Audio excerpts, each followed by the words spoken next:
Hello, my dear learners. How are you all? I hope you all are doing good. कैसे हो? अच्छे हो? बढ़िया? पिछला वाला चैप्टर अच्छे से पढ़ा था? समझ में आया? Very good. सो बच्चों, आज शुरू करने वाले चैप्टर नंबर 7 आपकी बुक का. ठीक है? अब ये चैप्टर नंबर 7 सबसे पहले क्या है? सबसे पहले क्या लिखा है? इस चैप्टर का नाम है मेनी इन वन. अब इसमें हम क्या पढ़ेंगे? आज देखो, हमने प्रीवियस क्लास में तो हमने पूरा देखा था इंडिया क्या है, इंडिया का नाम कैसे पड़ा, भारत वर्ड कहाँ से आया, कौन से वेदा से आया, किसने दिया, है ना. बहुत सारी टेक्निकल चीजें पढ़ी थी. इसमें हम देखने वाले इंडिया के ही बारे में कि इंडिया में कितनी सारी डाइवर्सिटी है. इंडिया में अलग अलग कल्चर है, अलग अलग रिलीजियस है, अलग अलग लैंग्वेज बोली जाती है, अलग अलग फेस्टिवल्स मनाते हैं, अलग अलग वी कैन से कॉस्ट्यूम्स हम वियर करते हैं, है ना. सो कितनी सारी डाइवर्सिटी है इंडिया में, तब भी हम सब एक है ना. आप हर जगह चले जाइए, आप इंडिया में भी किसी भी स्टेट में चले जाइए, वहाँ का खाना अलग हो जाता है, वहाँ पे अलग तरीके के फेस्टिवल सेलिब्रेट करते हैं, वहाँ की लैंग्वेज अलग होती है, वहाँ पे अलग तरीके से लोग रहते हैं, है ना. तब भी हम सब क्या है? इंडियंस. हम सब भारतीय हैं, ऐसे बोलते हैं ना. सो अब क्यों बोलते हैं? इसलिए ही बोलते हैं क्योंकि हम सब हैं. हम सब में इतनी सारी डाइवर्सिटी होने के बावजूद भी हम सब एक दूसरे के साथ हमेशा हैं. तो आज हम इंडिया की ये जो डाइवर्सिटी है ना, इसी के बारे में एक्सप्लोर करेंगे कि क्या है वो डाइवर्सिटी, कौन कौन सी डाइवर्सिटी आपको देखने के लिए इंडिया में मिलती है. ठीक है, तो चलिए फिर शुरू करते हैं chapter number 7, many in one chapter name. So देखिए, आपको श्री अरविंदो रविंद्रनाथ टैगोर ने कुछ चीजें आप लिखी गई है. ओ grant me my prayers that I may never lose the bills of my touch of the one in my play of many. And second लिखा है, the principle of unity in diversity which has always been normal to India and its fulfillment and fundamental course of his being, and it was very nature's the many in one would placed her on the show foundations of the Swabhava and Swabhatharma. अब ये क्या कहना चाह रहे हैं? अब आपको ये लगेगा मैम ये बिल्कुल समझ नहीं आया. ये समझ कब आएगा आपको अच्छे से? जब ये चैप्टर पढ़ेंगे कि किस तरीके से हमारे इनमें इतने डिफरेंसेस होने के बावजूद भी all are in a one. Okay, first हम देखते हैं रिच डाइवर्सिटी. किस तरीके के हमारे में एक रिच डाइवर्सिटी है हम सब में. So if we travel through India by train, you will notice not only changing landscape but also many different types of dresses and food.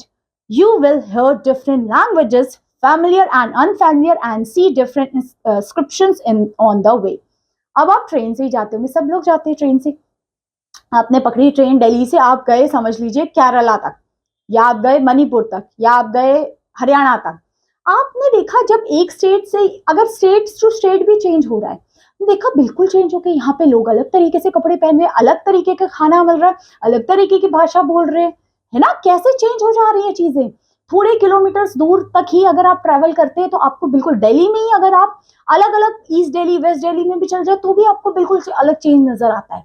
सो ये तो स्टेट चेंज होने से तो बिल्कुल ही चेंज हो जाता है, और होता भी है. किया है कभी, देखा है ट्रेन के बाहर हो जाता है ना, बिल्कुल. So even within our own regions, we will often came across people from other parts of India with different custom and traditions. This is India rich diversity, and it is usually the first things that strike visitor to our country. यही हम सब में है rich diversity, जो कि foreigners को और बाहर के लोगों को यही चीज बहुत अट्रैक्ट करती है कि जो इंडिया का इतना प्यारा सा कल्चर है ना, फॉरेन में ऐसा कुछ नहीं होता. कोई साड़ी, कोई अलग अलग तरीके की ड्रेसेस नहीं होती. वहां लोग सिर्फ आपको एक जीन्स टॉप नॉर्मल ड्रेस उनकी रहती है. इंडिया की तरह एक प्रॉपर जो होता है ना सेटअप, पूरा ज्वेलरी को कैरी करना, पूरे अच्छे से ड्रेस को वेयर करना, इवन इतने अच्छे से मेकअप जो इंडियन मेकअप्स रहते हैं वो फॉरेन में ऐसी चीजें नहीं रहती है. So that's why they come India to see all these things, because for them it is totally new. For you it is very common to wear sari, to wear all the jewelries and everything and look beautiful, but for them it's been very new and it's been very interesting to know all these things, and they learn about Indian culture and all these things. So we are Indian, so we have to learn first. Okay, it's our duty to learn all these things. That's why these chapters comes here in this in your book. So that's why we can aware about all these things, like about India, how their cultures, how they can able to wear different dresses and all these things.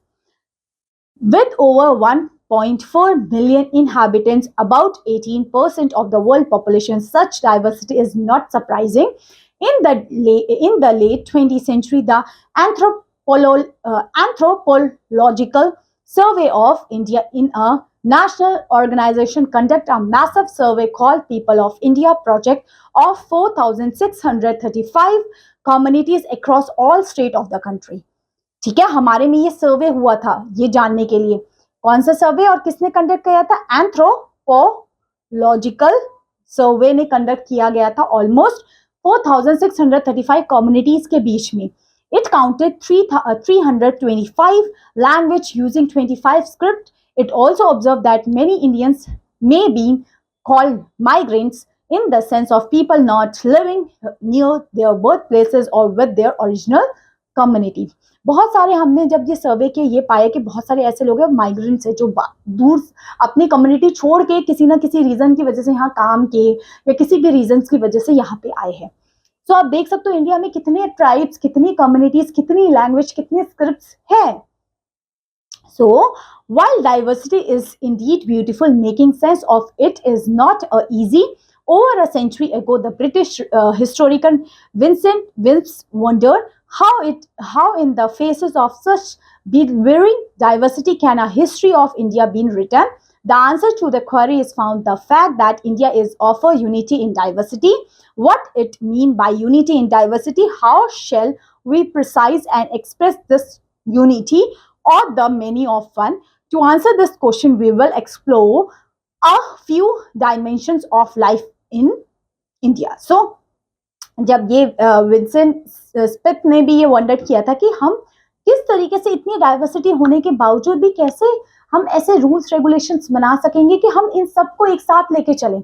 बहुत difficult होता है ना, क्योंकि हर अलग अलग अब हमने कोई रूल्स, अब सबके लिए हमें रूल्स बनाने पड़ेंगे, सबकी अपलिफ्टमेंट को लेके चलना पड़ेगा। So it's very difficult, but India ने वो कर दिखाया है ना। चलिए फिर अब देखते हैं हमारी ज्योग्राफिकल डाइवर्सिटी क्या है। जो ज्योग्राफिकल डाइवर्सिटी मींस अगर हम एक लोकेशन से दूसरे लोकेशन, एक स्टेट से दूसरे स्टेट में चले जाते हैं तो हमें क्या क्या डाइवर्सिटी मिलती है। So India is a country of enormous size and diversity. India में एक अलग साइज है, इंडिया का एक बहुत बड़ा साइज है और उसी साइज के हिसाब से जितना बड़ा साइज है उतने बड़ी डाइवर्सिटी है। The mountain regions in the north comprises of many peaks and valley. North में आपको माउंटेन्स मिलेंगे और उसमें बहुत सारी आपको।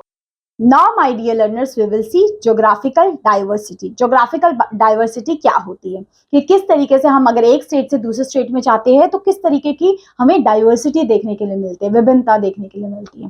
So India is a country of enormous size and diversity. India एक बहुत बड़ी कंट्री है जिसमें बहुत सारी डाइवर्सिटी है। The mountain regions of north comprises of many peaks and valley. अब नॉर्थ में आपको क्या मिलता है? बहुत सारे पीक्स एंड वैलीज देखने के लिए मिलते हैं ना हिमालयन रीजन्स में। The plain of Ganga and the Indus are the most densely populated area of the earth. So Ganga river के किनारे ये प्लेन एरियाज होते हैं, ये बहुत पॉपुलेटेड होते हैं। नॉर्थ साइड आपको हिमालयस रीजन्स माउंटेन मिले, उसके नॉर्थ के अगर आप नीचे थोड़ा जाएंगे वहां आपको गंगा रीजन मिलेगा, वहां पे बहुत सारी पॉपुलेशन मिलेगी आपको। Most of the regions is a fertile track. So जो गंगा वैली वाला रीजन है ये बहुत फर्टाइल है, यहाँ पे एग्रीकल्चर बहुत ज्यादा होता है, यहाँ पे बहुत सारे लोग रहते हैं, जो आपको पंजाब, हरियाणा, यूपी वाला एरिया आता है। The Sindhu Rajasthan desert separated the lower Indus Valley from the Gangetic Valley. The northern part are marked out of the southern India by the Vindhya and Satpura mountains. With a wide range of climatic conditions, India has a rich and varied flora and that is plants and animals. So यहाँ पे आपको India में बहुत तरीके की plants, animals, flora, fauna मिलेंगे, क्योंकि यहाँ पे जो गंगा वाला रीजन है ये बहुत फर्टाइल है, यहाँ पे बहुत सारे नेशनल पार्क्स है, वाइल्ड लाइफ सेंचुरीज बनाई गई है। तो of course we have a very rich geographical diversity. Next, economic diversity क्या होगी? रिलेटेड टू इकोनॉमी, पैसों से related. So economic differences between people means the differences in the amount of money or wealth they have. अब economic differences आएंगे, economic differences अगर कोई बोले, economic मतलब होता है पैसों से अगर हम डिफरेंस कर पा रहे हैं तो जैसे इकोनॉमिक डिफरेंसेस में इंडिया में पैसों के उसमें भी डिफरेंसेस होते हैं ऑफ कोर्स। अब जो हायर क्लास सोसाइटी है they live different types of lifestyle as compare to the middle class society, as compare to the lower class society of course according to their economy. Economic पे ये सब चीजें based होती है।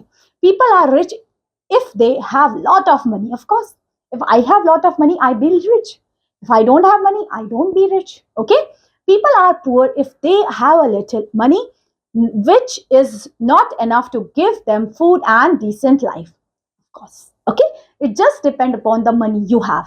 ज्यादा पैसा है तो आप रिच हो, कम है या बिल्कुल नहीं है तो आप पुअर हो। ठीक है, तो ये इकोनॉमिक डाइवर्सिटी है। इकोनॉमिक के टर्म्स में भी बहुत सारी डिफरेंसेस हैं। ठीक है, किसी के पास बहुत ज्यादा है, किसी के पास उससे कम, फिर उससे कम, फिर उससे कम, फिर उससे कम, फिर उससे कम, फिर किसी के पास है ही नहीं। So the differences in the amount of money are visible in their differences in cloth, lifestyle and their food habit. Of course अगर किसी को आपने देखना है कि वो कितना इकोनॉमिकली अपलिफ्टमेंट है, उसके कपड़ों से, उसके खाने से, है ना, उसके लाइफस्टाइल से हमें पता चल जाता है। So economic differences led to inequalities, making people rich and more and many poor. इसमें क्या होती है, फिर indifferences आ जाते हैं। इकोनॉमिक डाइवर्सिटी से क्या होने लग जाते हैं, डिफरेंसेस आने लग जाते हैं, अमीर गरीब के बीच में डिफरेंस आ जाते हैं फिर। तो यही है इकोनॉमिक डाइवर्सिटी, मीन्स पैसों के टर्म पे हम डिवाइड कर रहे हैं लोगों को, है ना। जो ज्यादा पैसा कमा रहा है वो रिच हो रहा है, जो नहीं कमा रहा वो पुअर हो रहा है, इस तरीके से। नेक्स्ट है बेटा रिलीजियस डाइवर्सिटी। ये क्या होती है रिलीजियस डाइवर्सिटी? रीजन्स के अकॉर्डिंग देख रहे हो, Hindu, Muslim, Sikh and Christians. ठीक है, तो ये हमारे रिलीजियस है, main 4 religious. So India has been a home to different religious from olden times.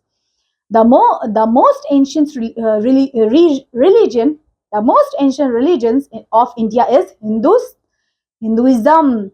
ठीक है, हिंदू हम मानते हैं कि भारत का एक सबसे मोस्ट एंशियंट पुराना रिलीजियस है। Other main religions that thrive in India are Islam, Christianity, Buddhism, Jainism, Zoroastrianism, Sikhism, etc. तो ये सारे रिलीजियस है, Islam, Christianity, Buddhism, Jainism, Zoroastrianism and Sikhism, etc. Our constitution declare that India is a secular country where equal respect is given to all religions. देखिए India एक secular country है, इसमें जितने भी धर्म आपने नाम सुने इन सब के लिए अलग अलग कानून बना रखे हैं। कानून के आगे ये सारे धर्म एक जैसे हैं। ये ऐसा नहीं कि हिंदुइज्म को अपलिफ्ट करेंगे, नहीं, सारे धर्म एक समान है according to the constitution of India, क्योंकि कॉन्स्टिट्यूशन के हिसाब से इंडिया है एक सेकुलर कंट्री। सेकुलर कंट्री है मतलब उनके हिसाब से सारे रिलीजियस जितने आपने नाम सुने वो सब इक्वल है। ठीक है, ये है रिलीजियस डाइवर्सिटी। अब बढ़ते हैं बेटा कल्चर डाइवर्सिटी क्या होती है। Culture diversity, so the living languages of India represent 3 great families of human speech. The Indo-Aryan families include mainly Hindi, Marathi, Gujarati, Odia, Assamese and Punjabis, each having a great epic of Sanskrit literature. The intermingling of Persian and Arabic words with Hindi led to the evolutions of language known as Urdu. The Dravidian families includes the major languages of South India like Tamil, Telugu, Kannada, Malayalam. The third family includes the various dialects spoken by the tribal peoples. देखिए third families में आपके जितने भी dialects आ जाते हैं, ठीक है, आपके इंडो आर्यन फैमिलीज में आपकी ये जो हिंदी, मराठी ये लैंग्वेजेस आ जाती हैं, एंड द्रविडियन फैमिलीज में जो आपकी साउथ इंडिया की लैंग्वेजेस है वो आ जाती हैं। ठीक है, सो ये कल्चर डाइवर्सिटी है कि अलग अलग कल्चर के हिसाब से अलग अलग लैंग्वेजेस है यहाँ पे। ठीक है, next diversity in cooking also. Cook food for all, हम सबको पसंद है अलग अलग, मुझे तो पर्सनली बहुत पसंद है। कमेंट डाउन बिलो आपको भी पसंद है कि अलग अलग जगहों के खाना खाना, कि वहाँ उस स्टेट में वो चीज़ बहुत फेमस है, लिट्टी चोखा हो चाहे कुछ भी हो। Of course, Delhi is the hub of every religious, every cultures, because in this Delhi we can see chole bhature से लेके डोसा से लेके उत्पम से लेके सब कुछ। बट अगर आप उस स्टेट में जाके वो चीज़ खाओ, दाल बाटी चूरमा, आप बहुत सारी चीज़ें है ना, वो बहुत फेमस है एंड सारे स्टेट की कुछ ना कुछ ऐसे स्पेशलिटीज होती है खाने की, ठीक है। So cooking we can say Indian cooking is highly diverse, India की कुकिंग ही बहुत डाइवर्स है, बहुत अच्छी अच्छी डिशेज होती है। So the ingredients used in the cooking different from the regions to regions, of course उनके इंग्रेडिएंट्स भी अलग अलग होते हैं। ऑफ कोर्स जो साउथ में डोसा बना रहे हैं उसमें जो इंग्रेडिएंट्स डाल रहे हैं वो छोले भटूरे में तो नहीं डालेंगे, है ना। अब जो छोले भटूरे में डाल रहा होगा वो शायद आपके व्हाट वी कैन से लिट्टी चोखा में नहीं डल रहा होगा, है ना। So in southern part of India and the coastal villages coconut is highly used for cooking. South में कोकोनट बहुत यूज किया जाता है, वहां कोकोनट की चटनी से लेके सब कुछ, और बहुत अच्छा होता है वहां का coconut. So in the north India in cooking coconut is hardly use, north India में तो कोकोनट को तो यूज ही नहीं किया जाता कुकिंग में, बट साउथ में किया जाता है। Wheat is the staple food for the north and the west, while rice is the consumed mostly in the southern and the eastern part of India. जैसे अब नॉर्थ में व्हीट रोटी वगैरह ज्यादा लोग खाते हैं, है ना। अगर वो बात करें हम राइस की तो वो ईस्टर्न एंड साउथ में लोग राइस ज्यादा खाते हैं, ठीक है। So we can call this like, or also we can call dairy products include milk, cream, yogurt, butter, sour cream and cheese are also consumed in India. So ये भी कुछ डेयरी प्रोडक्ट्स है जिनका यूज किया जाता है। सो आपने देखा नॉर्थ में, ईस्ट में, वेस्ट में, साउथ में कहीं पे रोटी खा रहे हैं लोग ज्यादा, कहीं चावल ज्यादा खा रहे हैं, कहीं कोकोनट यूज हो रहा है, कहीं कोकोनट यूज नहीं हो रहा है। तो मतलब हर रीजन के हिसाब से इंग्रेडिएंट्स चेंज हो जा रहे हैं। आप मुझे बताएंगे कमेंट करके कि आपके स्टेट की क्या स्पेशल चीज है खाने की।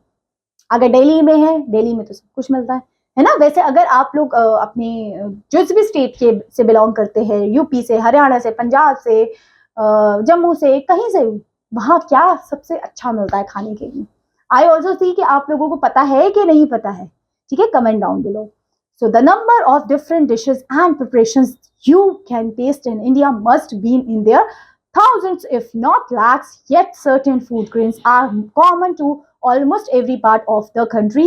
Cereals such as rice, barley, and wheat, millets such as pearl millets, bajra, sorghum, jowar, finger millets, rye, and pulses such as the various kinds of dal and grams. All these called the staple grains because they are basic food for the most India. ये जितने भी खाने के नाम लिखे, millets, बाजरा, राई, रागी, pulses, ये सब इंडिया में काफी कॉमन है खाना, है ना।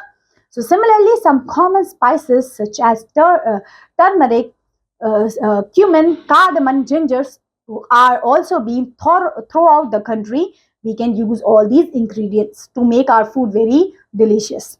So we could continue this list with some more vegetables and some common oil etc. So ये देख रहे हो आप सारी चीजें। तो राजमा यहाँ पे ज्यादा लोग खाते हैं, ठीक है, मूंग दाल, चना दाल, उड़द दाल, जावर, ओके, राइस, मसूर दाल, बासमती। सो ये सब अलग अलग जगहों पे देख रहे हो, अलग अलग चीजों को लिए वो चीज फेमस है, तभी कहते हैं कुकिंग में डाइवर्सिटी है, okay. So we can see how the same ingredients unity can be used in number of combinations diversity to appear in endless variety of dishes। तो आप देख रहे हो कितनी अलग अलग डिशेस बन रही है यहाँ पे। तो यही है यूनिटी इन डाइवर्सिटी। अब देखते हैं टेक्सटाइल एंड क्लोथिंग, अलग अलग क्लोथिंग भी है क्या। नॉर्थ में अलग कपड़े पहनते हैं, साउथ में अलग, ईस्ट में अलग, वेस्ट में अलग, बिल्कुल सही सुना आपने, ऐसा ही है। सो देखते हैं क्या है उसमें। So every regions and communities in India have developed, I think मुझे इसको पार्ट 2 में करना चाहिए, लेट मी सी। सो यहाँ तक ही था part 1, diversity in cooking, because video is more than 1 hour. So I will continue textile and clothing in another part. So my dear learners, in this part we are covering from this only. The next part, textile and clothing, we will cover in the next video or the part 2 of this chapter. Okay. So for today's class, thank you so much for watching this video. Have a good day and revise this chapter well. This is the part 1. I will covering part 2 in the next video for that. Okay. So take care. Have a good day. Bye bye.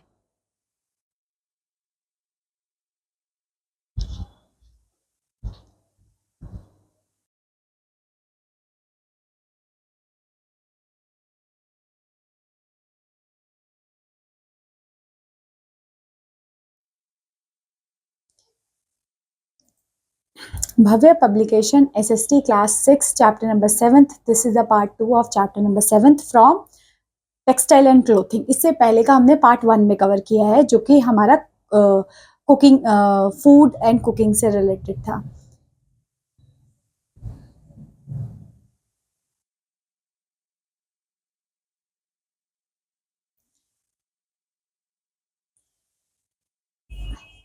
So hello बच्चों, कैसे हो आप सभी? I hope आप सब बहुत अच्छे हो गए. ठीक है, ऑफ कोर्स. तो आपने पार्ट 1 तो जरूर देखा होगा इसका, है ना, जिसमें हमने क्या डिस्कस किया, बहुत सारी डाइवर्सिटी डिस्कस की थी, खाने को लेके, कल्चर को लेके, रिलीजियस को लेके. सो आज पार्ट 2 में हम शुरू करने वाले हैं बेटा आपका टेक्सटाइल एंड क्लोथिंग से लेके, है ना. पिछली क्लासेस में तो सबको पता है, सबने पार्ट 1 देखा था. हमने देखा था इंडिया है, इंडिया में बहुत सारी डाइवर्सिटी है, अलग अलग रिलीजियस है, अलग अलग कल्चर है, अलग अलग लैंग्वेज बोली जाती, अलग अलग खाना था, है ना. हमने डिस्कस किया था कि बहुत अलग अलग टाइप के खाने हमारे इंडिया में बनते हैं. बिल्कुल. तो इस क्लास में हम देखेंगे कि सबसे पहले देखने वाले हैं कि और कौन कौन सी डाइवर्सिटी इंडिया में है. ठीक है.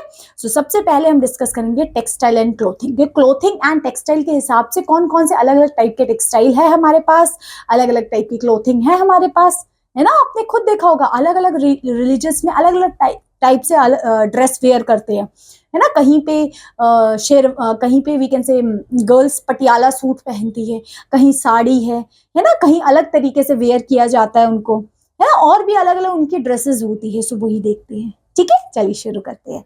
So every religion and community in India has developed its own style of clothing and dresses. Her religious की, हर स्टेट की अपनी ड्रेस, अपनी क्लोथिंग होती है. Yet we noticed a commonality in some tradition of Indian dresses in respect of their material used. हमने कभी कभी कुछ कॉमनिटी भी देखी. कॉमनैलिटी मीन्स कॉमन चीजें भी देखी. अब साड़ी है, साड़ी तो कॉमन है. अब साड़ी को वेयर करने का स्टाइल थोड़ा सा डिफरेंट हो जाता है. अलग अलग स्टेट में, अलग अलग जगहों पे थोड़ा सा अलग तरीके से स्टाइल किया जाता है. जैसे महाराष्ट्र में आप देख सकते हैं उनकी स्टाइल, साड़ी को जो वेयर करना रहता है, it's very different to normal north में हम जो साड़ी वेयर करते हैं, है ना. सो इस तरीके से an obvious example in the plain length of cloth called a sari, a type of clothing worn in most part of India and made from different fabrics, mostly cotton, silk, but nowadays synthetic fibers also used. Normally अगर हम साड़ी का example देखें, अलग अलग जगहों पे साड़ी की भी अलग अलग वैरायटीज मिलती है. साउथ की साड़ी बिल्कुल डिफरेंट होगी आपकी नॉर्थ की साड़ी से, है ना. वहां पे अलग तरीके का फैब्रिक, अलग तरीके का डिजाइन रहता है साड़ी में.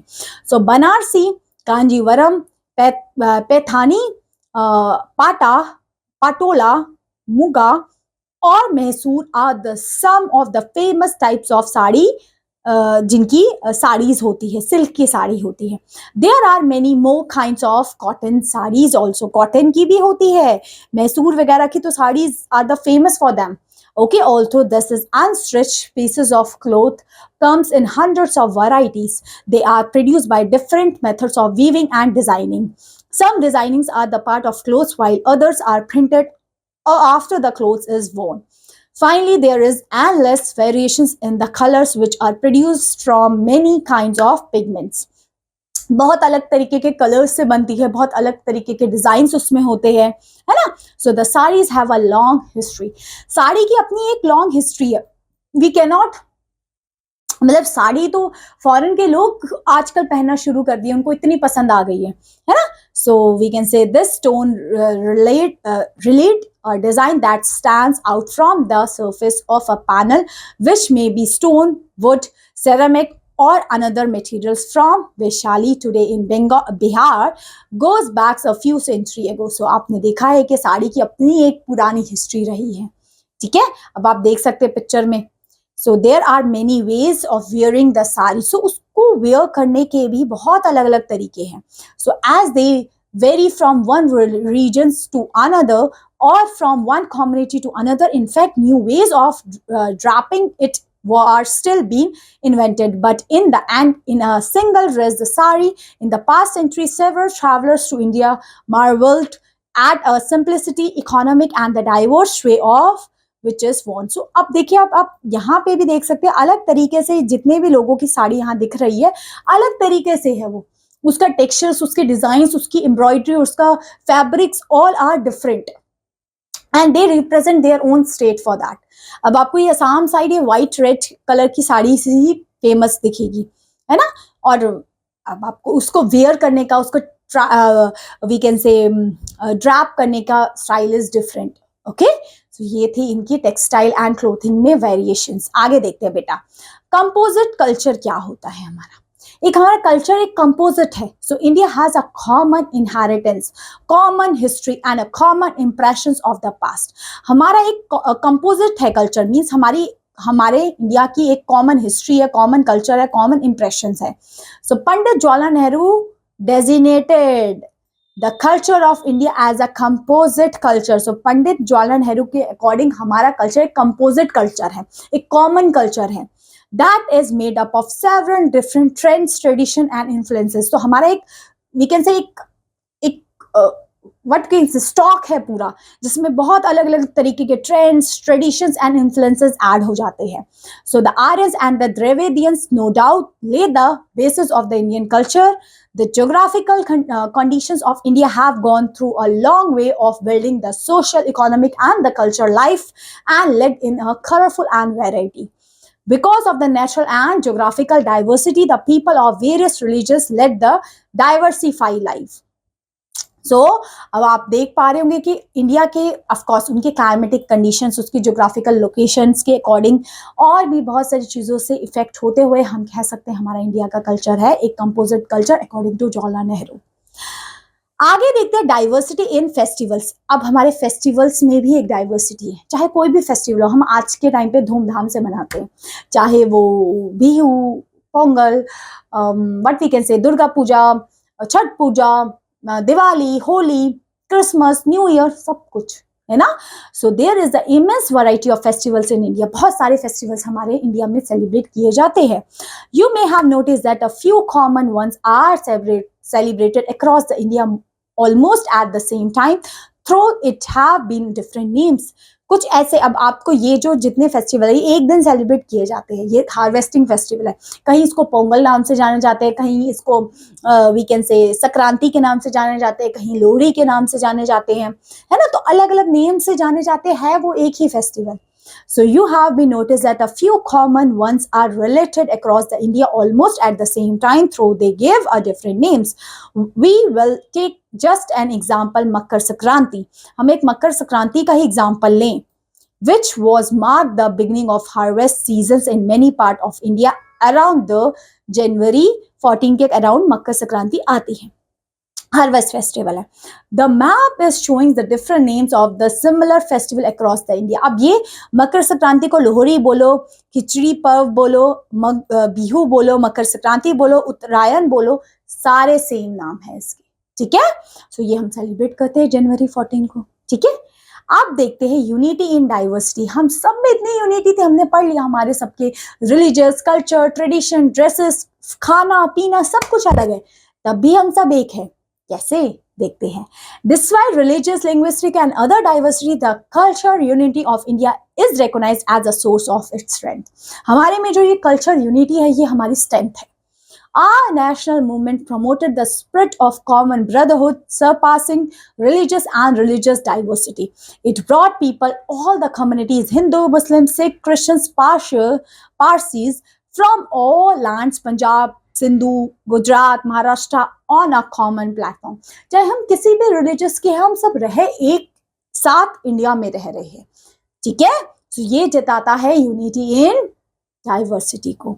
सो Pandit Jawaharlal Nehru says in his book, The Discovery of India, that is, India unity is not something imposed from outside, rather it is something deeper and within its fold. The widest tolerance of beliefs and custom was practiced and every variety of acknowledgements and even encouraged. It was Nehru who coined the phrase unity in diversity to describe the country. देखिए, consolidate we can say composite culture भी जवाहरलाल नेहरू ने कहा है, unity and diversity term भी coin Jawaharlal Nehru ने ही किया गया है इंडिया के लिए.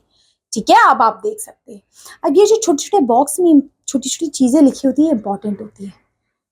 पढ़ते हो या नहीं पढ़ते हो? ठीक है, मैं पूछूंगी। लिखा है the original Sanskrit text is at least 2200 years old, but its story has been adapted in almost every Indian language. In fact, they have traveled beyond India all the ways of Southeast Asia, the Arab world of Europe, inspiring new collections of stories on the way of its esteemed, that is about 200 adaptations of the Panchatantra exist in more than 50 languages. That is illustrate how one collections of stories has become many. So Panchatantra की कहानी देखी होगी सबने, ठीक है। So the most striking case is however it is that of India with two epics, Ramayan and Mahabharat. और हमने रामायण और महाभारत इंडिया की दो एपिक्स देखी ही है, ठीक है, जो डिफरेंट लैंग्वेज में भी ट्रांसलेट की गई थी। आप देखते हैं कुछ case study Kerala and Jammu Kashmir की। मतलब हम केरला और जम्मू कश्मीर के बारे में घूमने चले। केरला और जम्मू कश्मीर, पढ़ाई तो हो गई, अब चलो केरला घूम के आते हैं। देखते केरला में लोग कैसे रह रहे हैं, क्या खाने के लिए मिल रहा है, क्या लोग पहन रहे हैं, सारी चीजें। तो चलिए, Kerala it is located in the south of India. Kerala कहाँ पे है बेटा? साउथ इंडिया में। It is a land of mountain plain and peaceful black waters. It lies between the Arabian Sea and the Western Ghat of the western coast of India. ये आपको Arabian Sea and Western Ghat में मिलने को देखने के लिए मिलेगा, क्योंकि ये हमारे वेस्ट में है, इंडिया के वेस्ट में है। वेस्ट में नहीं, साउथ में, I am sorry, western Ghat में है, बट है वो साउथ डायरेक्शन में इंडिया के हिसाब से, ठीक है। Next, rice, coconut and a variety of spices grown here. इस पर राइस, कोकोनट बहुत ज्यादा ग्रो किया जाता है। Many spices like clove, pepper, cardamom etcetera are grown here in abundance. यहाँ पे आपको पेपर वगैरह चीजें ज्यादा मिलती, काली मिर्च है ना, लौंग, ये सब। Cash crops like tea, coffee, rubber, tapioca, etc. are grown here. These crops are exported to other countries. They earn a lot of income of these states. So इनके लिए जो एक्सपोर्ट, ये जो टी कॉफी करते हैं, इनसे इनको बहुत अर्निंग होती है। So fishing is the most important occupation of people of Kerala. Fishing यहाँ की सबसे मेन ऑक्यूपेशन है। The people of Kerala have one of the highest life expectancy rate. यहाँ की लैंग्वेज, यहाँ की हेल्थ बहुत अच्छी है, यहाँ की एजुकेशन लेवल बहुत अच्छा है, यहाँ की हाई एक्सपेंटेंसी, यहाँ के लोग ज़्यादा जीते हैं। Okay, and this state is the state of India is most literate and has a highest female male ratio in India. तो यहाँ फीमेल मेल रेशियो भी केरला में बहुत ज़्यादा है एंड लिटरेसी रेट भी बहुत ज़्यादा है। मतलब यहाँ के लोग पढ़े लिखे हैं, इसलिए साउथ के लोग आपको बहुत एजुकेटेड, बहुत अच्छे इंग्लिश वाले मिलेंगे। So Kerala has a diverse religious makeup consisting 56.1% Hindus, 24.7% of Muslims and 19% of Christians यहाँ पे रहते हैं केरला में। तो केरला आपने देखा कि केरला में फिशिंग बहुत ज़्यादा है, यहाँ के लोग लिटरेट बहुत ज़्यादा है, यहाँ पे मेल एंड फीमेल का रेशियो बहुत अच्छा है, ठीक है। आप देखते हैं जम्मू कश्मीर। अब चलते हैं हम बिल्कुल नॉर्थ में। अब एकदम साउथ में गए, अब बिल्कुल नॉर्थ लेके चलते हैं आपको, ठीक है। सुंदर सुंदर जगह यहाँ पे क्या है। So the state of India now union territory is located in the northern great Himalayans. The people of Jammu and Kashmir live in the valley. यहाँ पे जम्मू कश्मीर के लोग रहते हैं, हिमालयंस के पास है, ठंडा है ये, है ना, टेम्परेचर इधर ठंडा ही रहता है। So this valley has fertile alluvial soil, cool temperature, climate and irrigation facilities. यहाँ पे आपको fertile land, cool temperatures and irrigation की facilities मिलेगी।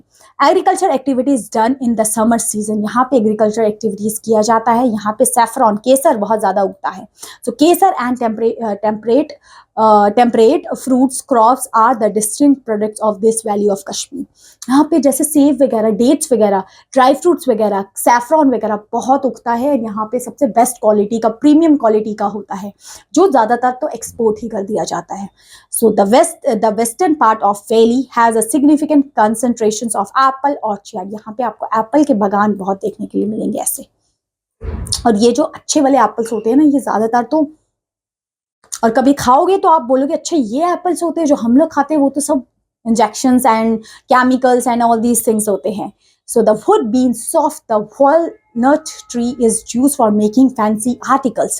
The valley products a sizable quantity of mulberry silk. People are engaged in doing embroidery works, pashmina shawls and handicraft. So यहाँ पे आपको pashmina shawls, handicraft मिलेगा. यहाँ पे लोग walnut के trees का use किया जाता है furnitures बनाने के लिए and कुछ fancy articles बनाने के लिए. यहाँ की लकड़ियाँ बहुत अच्छी होती हैं, यहाँ apple बहुत अच्छे मिलते हैं, यहाँ dry fruit बहुत अच्छे मिलते हैं and बहुत खूबसूरत जगह है. आप देख सकते हैं कितना प्यारा है ये. ठीक है. So Kerala and Kashmir Valley are quite different in terms of their physical features, economic activities and culture, but both are influenced by Hinduism. बहुत दोनों Hinduism को promote करते हैं, मतलब हिंदू इंडियन भारत में है ये दोनों. They love their traditions. They have a feeling of nationalism. And the chapter is over. कितना प्यारा चैप्टर था, है ना? मजा आया पढ़ने में? बढ़िया, अच्छी लगी, चीजें समझ में आई. पार्ट 1 एंड पार्ट 2 दोनों कवर हो गए अब हमारे. अब क्वेश्चन आंसर्स करते हैं. चलिए फर्स्ट क्वेश्चन. अब ये तो हमारे एमसीक्यूज हैं. चलिए पहला बताइए. We are all Indians. Next second. Diversity include सर्च फैक्टर्स लाइक. डाइवर्सिटी सब चीज की है, कास्ट की है, एज की है, रिलीजियस की है, तो ऑल ऑफ देम करेंगे. इंडिया में हर तरीके की डाइवर्सिटी है. Next. In the north India is surrounded by Himalayans. Himalayan मिलेगा आपको, है ना? कहाँ पे? नॉर्थ में. अब देखते हैं कुछ fill in the blanks. चलिए फर्स्ट बताइए. India has a rich variety of flora that is vegetables and plants. India में आपको बहुत सारे अराउंड द गंगा वैली के रीजन्स के अराउंड आपको बहुत सारे प्लांट्स एंड एनिमल्स देखने के लिए मिलेंगे.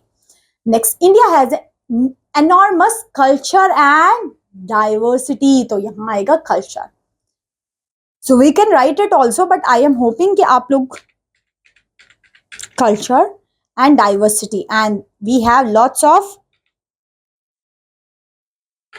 See, अब जहाँ पे variety of flora, ये देखो यहाँ लिखा हुआ था, अगर हम देख पाए, ये देखो, देखा? We have, just see this thing. हाँ, vegetables and plants. See, can you see? So India has a rich vegetables and plants are there. Lots of flora and fauna is there. So we can write vegetables. I am hoping कि आप तो ये तो आप लिख ही पाएंगे क्योंकि chapters में इतने अच्छे से हमने क्लियर किया है. नेक्स्ट बताइए. केरला इज लोकेटेड इन, कहाँ पे है बताओ? साउथ में है, बस. That's it. ओके, तो ये तो अब आप लिख ही लेंगे, है ना? चलिए आगे. अब कुछ क्वेश्चन आंसर्स है. First. What is the main language of India? Hindi. Hindus. Okay, so Hindi main language है. Next, who designated India's culture as a composite culture? Pandit Jawaharlal Nehru. Third, write the main physical features of India. In the north, we have Himalayas. In the south, we have two oceans. At the east, we have the Bay of Bengal, and at the west, we have Arabian Sea. These are some features. Okay. Next are some. Explain the diversity of India. India has a lots of diversity in the term of their culture, in the term of their religious, in the term of their language, in the term of their clothing, dressings, fooding. All these things denotes, all these things describes India has a rich culture diversity. Next, second question. Throw a light of Kerala, the state of India. Kerala के ऊपर आप light दे देंगे. Kerala ये रहा. Kerala में the main occupation is fishing, and the cash crops that grow in Kerala like the tea, like the coffee, like the rubber, mostly exported. These things are exported to other countries, and the state is the highest in terms of literature, in terms of literacy, and in terms of female male ratio. This is also high, and they have a good facilities of education, good facilities of health. We can find in Kerala. Next, third question. How can you say that India has a unity in diversity? कैसे कह सकते हो? We can call, see, ये वाला paragraph कैसे कह सकते? ये देखो, unity in diversity. How we can call this unity in diversity? Like our national movements promote the spirit of common brotherhood, religious diversity. It brought the people, all the communities, Hindu, Sikh, Muslims, Christian, all from all lands. So ये बताता है कि हम सब एक साथ हैं. Okay, so this chapter is over. I'm hoping so. This chapter is totally clear to you, and this chapter is interesting also. So that's all, my dear learners, for this class. Thank you so much. I will meet you in the next class. Till then, keep learning, keep growing. Have a good day.